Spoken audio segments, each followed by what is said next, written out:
I rise today to talk about Amendment 3749, the Tester-Hutchison Amendment. Mr. President, before I talk about this amendment, I do want to thank Chairman Dodd for his work on a very strong Wall Street reform bill. I think that his work has been very much appreciated by me and other members of the Banking Committee, and look forward to getting this bill and making it even stronger and passing out of this body to the President into law. Mr. President, I rise today to lift a burden inappropriately placed on our community banks in this country. These are the banks that make rural America run.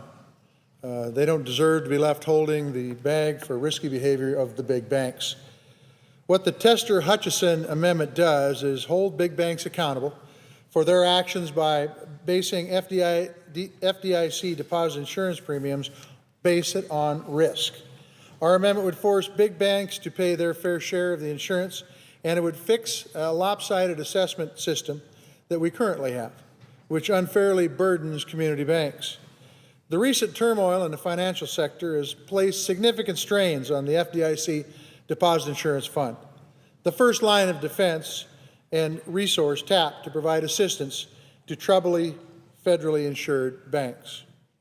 Since the beginning of 2008, the FDIC has closed 229 banks, including 7 banks just last week.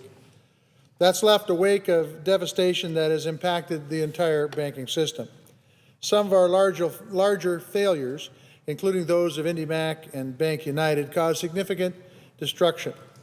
They have left the FDIC Deposit Insurance Fund depleted and destabilized. In fact, the fund began this year with a negative balance of over $20 billion.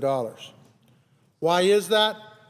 We now know that some of the institutions were engaged in risky activities, some far beyond the traditional depository functions. But because the FDIC Deposit Insurance Fund was still based solely on the institution's deposits rather than assets, the fund wasn't able to take into account the impact that this risky behavior would have on the fund. In fact, under the current system, community banks pay 30% of total FDIC premiums while holding only 20% of the nation's banking assets. I want to repeat that one more time, Mr. President. Under the current system, community banks pay 30% of the total FDIC premiums while only holding 20% of the nation's banking assets. Our bipartisan amendment brings some common sense back into the equation. The FDIC and the fund have never faced such troubling times. In light of these failures, the FDIC was forced to make emergency upfront assessments on all banks to protect the integrity of the fund. Montana banks didn't get involved in this risky behavior. They didn't offer subprime mortgages or sell sophisticated financial instruments meant to manipulate the markets. But Montana banks, like community banks around the country, have had to pay the price for risky behavior of the larger banks that destabilized the fund. Mike Richter, President and CEO of the State Bank of Townsend in Townsend, Montana, tells me that because of the emergency assessments in December, his bank had to prepay 3 years' worth of premiums. 3 years, Mr. President. For the Bank of Townsend, that was a bill of $190,000 on top of the $70,000 that he already paid in 2009 assessments. I'm no banker, but I know that is no way to run a business. When I think about the impacts that the community banks have had in my state and the role that they play, originating mortgages and providing small businesses and farms with credit, it pains me to see them suffer as a result of the risky behavior of larger banks. That's why I've teamed up with my friend from Texas, Senator Hutchison, as well as Senators Conrad, Murray, Burris, Brown of Massachusetts, Harkin, and Shaheen in offering this important bipartisan amendment. We want to ensure that the FDIC implements a genuine risk-based assessment system to protect the health of the Deposit Insurance Fund and to ensure equity among FDIC-insured institutions. This amendment builds on the underlying language included in the bill, directing the FDIC to base assessments on assets rather than deposits.